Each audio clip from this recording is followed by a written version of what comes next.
chers étudiants, aujourd'hui nous allons clarifier trois notions fondamentales en anatomie fonctionnelle: la position de repos, la position de fonction et la position neutre d'une articulation. Ces trois termes sont souvent confondus, mais chacun a une définition précise et un intérêt particulier, que ce soit en anatomie descriptive, en biomécanique, ou encore en pratique et en clinique orthopédique. La position neutre, encore appelée position 0, est une position de référence. C'est à partir d'elle que l'on décrit les amplitudes de mouvement. Elle correspond à la position anatomique classique. Debout, les bras le long du corps, les paumes vers l'avant, les pieds joints le regard droit. La position neutre n'est pas la plus confortable, mais c'est elle qui sert de cadre à la nomenclature internationale et aux mesures goniométriques.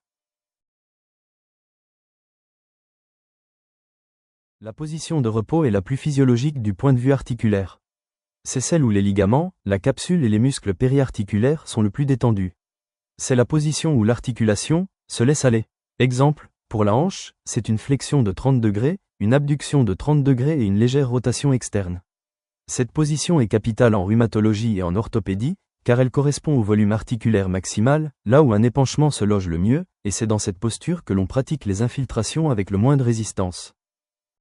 Un deuxième exemple, l'articulation radiocarpienne, une flexion d'environ 10 degrés et une inclinaison ulnaire de 5 degrés. C'est la position de repos de l'articulation du poignet.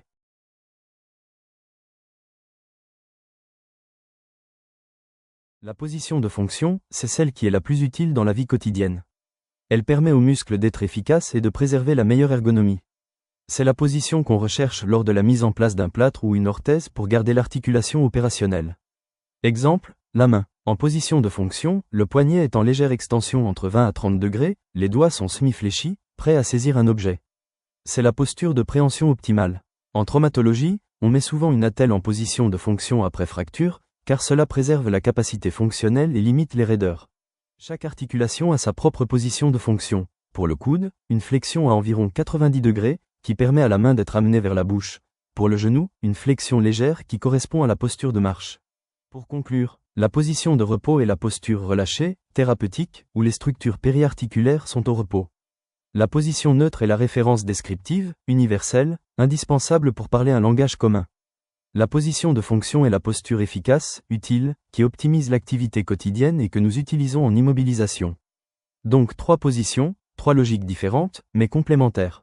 Ces notions forment le socle de votre compréhension du mouvement et de la pathologie articulaire.